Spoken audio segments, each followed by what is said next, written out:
बिस्मिल्लाहिर्रहमानिर्रहीम। 100 कदम पूरे हो जाएं तो रुक जाओ और फिर पूरे 100 कदम गिनकर दोबारा पीछे की जानिब आओ। अगर कदमों की गिनती बिल्कुल ठीक हुई तो तुम्हारे सामने एक झील नमूदार हो जाएगी। यही तिलस्मी झील है। अगर इस झील का पानी किसी ऐसे शख्स पर डाला जाए जो जादू जानता हो तो इस अमल से वो अपना सारा जादू हमेशा के लिए भूल जाएगा और फिर कभी किसी पर जादू नहीं कर सकेगा। इसके अलावा इसने जिस जिस पर अपना जादू किया होगा इन लोगों पर से भी इसके जादू का असर खत्म हो जाएगा। ये तिलस्मी झील का राज। अनवर को ये बात बहुत अजीब सी लगी। इसने परिंदों को छोड़ दिया। इसके बाद इसने कुछ फल खाकर अपनी भूख मिटाई। फिर दरख्त से नीचे उतरकर वो एक जगह खड़ा हो गया। वहाँ से वो 100 कदम आगे की तरफ गया। फिर 100 कदम पूरे हो गए तो वो गिनकर 100 कदम पीछे की जानिब आया। जब ये गिनती पूरी हो गई तो अचानक इसके सामने एक हल्के से धमाके के साथ एक झील नमूदार हो गई।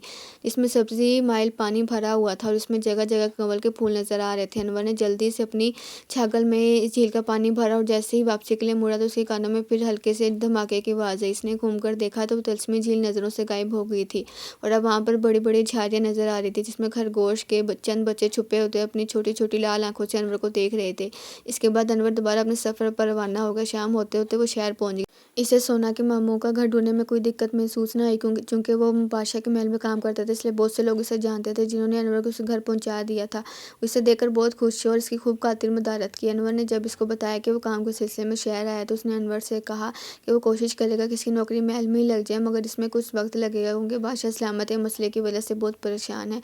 अनवर के पूछने पर इसने बताया 2-3 रोज़ पहले एक नहायत बदसूरत जादूगर बादशाह सलामत के पास आया था। इसने बादशाह से कहा वो शहजादी की शादी इसके साथ कर दे। इसकी बात सुनकर बादशाह को बहुत गुस्सा आया और उसने सिपाहियों को हुक्म दिया कि इसको गिरफ्तार कर ले, मगर वो जादूगर बहुत मक्कार था। इससे पहले कि सिपाही इसे पकड़ते वो छलांग लगाकर छत से लटके फनूस पर चढ़ गया और शहजादी पर पड़कर क्या फूका कि 17 निशाने ठाल की शहजादी का 2-3 साल के बच्चे जितना हो गया। जादूगर ये कहते हुए चला गया अगर बादशाह ने इसकी शादी अपनी बेटी के साथ नहीं की तो शहजादी हमेशा इतनी कद की रहेगी। इसने बादशाह सलामत को सोचने के लिए 3 रोज़ दिए थे। कल इस मुहलत का आखिरी दिन है, कल वो जादूगर फिर आएगा। देखो ये क्या होता है। कहानी सुनकर अनवर सोच में पड़ गया। इसने सोना के मामू से कोई बात नहीं की। अगले रोज सोना का मामू इसको लेकर महल गया और खुद बगीचे में काम करने लगा। महल आते हुए अनवर छागल अपने साथ ही ले आया था जिसमें तिलस्मी झील का पानी था।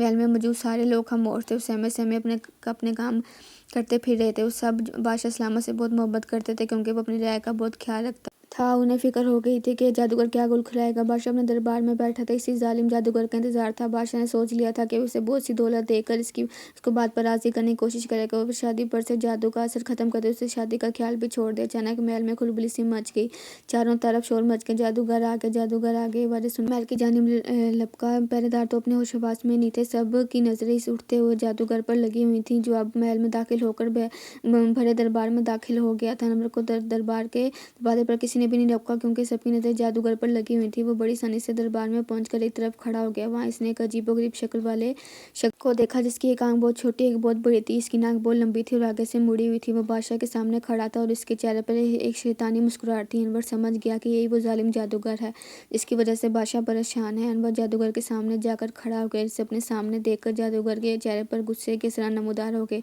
लड़के तू कौन है? मेरे सामने यूं खड़े होने का तेरा मकसद क्या है? क्या तू मुझे जानता नहीं? मैं कितना बड़ा जादूगर हूँ। मेरा नाम अनवर है। तुम भी मुझे नहीं जानते वरना इस अंदाज में मुझसे बातें ना करते। तुम्हारी भलाई इसी में है कि शहजादी साहिबा पर से जादू का असर खत्म कर दो और अपनी मनहूस शक्ल लेकर यहाँ से चले जाओ और दोबारा कभी इस जगह का रुख ना करना। बादशाह और तमाम दरबारी भी हैरत से अनवर को देख रहे थे। शहजादी जो जादू की वजह से बिल्कुल नन्ही मुन्नी होगी तो इसको अनवर की बहादुरी बहुत अच्छी लगी। वो बात से खुश होकर जोर जोर से तालियां बजाने लगी। जादूगर को ये देखकर मजीद गुस्सा आ गया। उसने शहजादी से कहा बोले शहजादी तो मैं बाद में निपटूंगा, पहले इस लड़के को इसकी गुस्ताखी का मजा चखाऊं। आंखें बंद करके मुंह में कुछ बड़बड़ाने लगा। इतनी देर में अनवर ने अपनी छागल में से थोड़ा सा पानी निकालकर जादूगर के चेहरे पर फेंक दिया। इसके मुंह पर पानी पड़ा तो सबके कानों में बादलों के गिरजने और बिजली की कड़कने की तेज आवाज जाने लगी।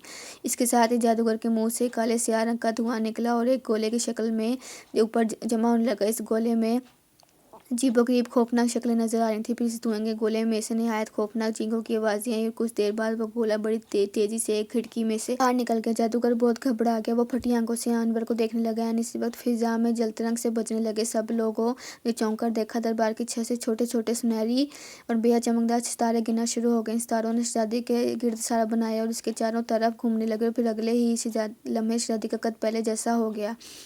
جادو کا اثر ختم ہو گیا۔ انور نے جادوگر سے کہا، بدبخت جادوگر، میں نے تم پر تلسمی جھیل کا پانی پھینک دیا، اب تم زندگی بھر کسی پر جادو نہیں۔ یہ بات سن کر جادوگر کا رنگ خوف سے پیلا پڑ گیا، سارے دربار میں شور مچ گیا۔ بادشاہ خود حیرت کے مارے اپنے تخت سے اٹھ کھڑا ہو گیا تھا۔ انور نے نہایت ادب سے کہا، بادشاہ سلامت، اپنے سپاہیوں کو حکم دیجیے کہ وہ اس نامراز جادوگر کو گرفتار کر لیں، اب یہ کسی کو نقصان بھی نہیں پہنچا سکتا۔ بادشاہ کے حکم پر جادوگر کو سپاہیوں نے گرفتار کر لیا اور اسے لوہے کی بیڑیاں پہنا کر جیل میں ڈالنے کے لیے اپنے ساتھ لے گئے۔ شہزادی نے جب دیکھا کہ اس پر سے جادو کا اثر ختم ہو گیا اور اس کا قد پہلے ہی جیسا ہو گیا تھا تو وہ خوش ہو کر ملکہ سے گلے لگ گئی۔ بار مبارک، سلامت اور مرحبا کے نعروں سے گونجنے لگا۔ بادشاہ نے آگے بڑھ کر انور کو اپنے گلے سے لگا لیا۔ ملکہ نے انور سے کہا، تمہاری وجہ سے ہمیں خوشی دیکھنے کو ملی ہے، ہماری شہزادی پہلے جیسی ہو گئی ہے۔ نوجوان، تمہارا بہت بہت شکریہ۔ انور نے ملکہ کی بات سن کر سر جھکا کر اسے تعظیم دی۔ بادشاہ کے پوچھنے پر انور نے اپنی پوری کہانی اسے سنائی۔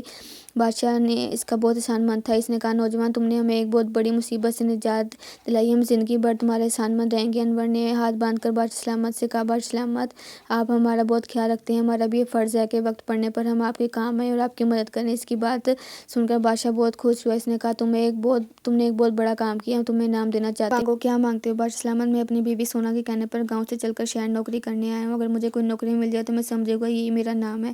میری نوکری لگ جائے تو سونا بہت خوش ہوگی، وہ چاہتی ہے کہ میں کچھ کماؤں تاکہ میرا بوڑھا باپ آرام سے گھر میں بیٹھے۔ اس کی معصومانہ باتیں سن کر بادشاہ بہت ہنسا۔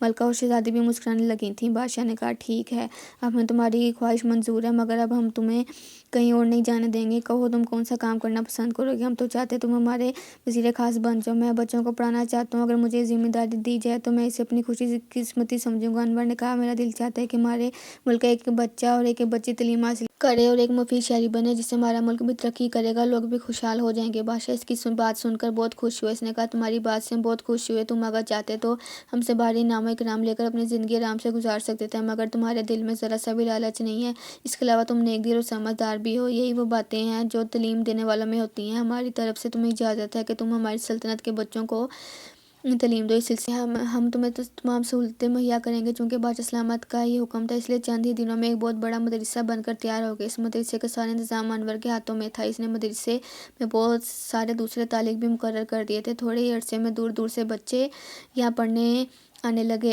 جنہیں انور اور دوسرے استاد نہایت پیار محبت سے تعلیم دیتے تھے۔ وہ نہ تو بچوں کو مارتے پیٹتے تھے اور نہ ہی ان سے سخت لہجے میں بات کرتے تھے۔ سارے بچے اس اچھے ماحول کی وجہ سے خوب دل لگا کر شوق سے پڑھتے تھے۔ بادشاہ نے یہاں پر تعلیم دینے والوں کی مقبول تنخواہ بھی مقرر کر دی تھی، جو سرکاری خزانے سے دی جاتی تھی۔ بادشاہ نے اپنی طرف سے انور کو رہنے کے لیے گھر بھی دے دیا تھا اور ایک شاہی بگھی بھی دی تھی جس میں 4 گھوڑے جاتے تھے۔ اس کے علاوہ اس نے 5000 اشرفیاں اسے دی تھی اور کہا تھا کہ اس کا انعام ہے سونا۔ کا ماموں بھی بہت خوش تھا۔ انور کی وجہ سے بادشاہ سلامت کی نظروں میں اس کی بھی بہت عزت بڑھ گئی تھی۔ جب انور ان تمام کاموں سے فارغ ہو گیا تو ایک روز اپنی بگھی میں بیٹھ کر اپنے گھر آیا۔ وہ شہر سے اپنے ساتھ بہت سے کپڑے اور دوسرے تحائف بھی لایا تھا اور اس نے گاؤں کے تمام لوگوں میں تقسیم کیے۔ اس کے علاوہ اس نے ان لوگوں کو نقد رقم بھی دی۔ اس کے ماں باپ اور اس کی بیوی سونا سب بےحد خوش تھے۔ اگلے روز انور اپنے گھر والوں کو اپنے ساتھ لے آیا اور پھر سب لوگ ہنسی خوشی زندگی گزارنے لگے۔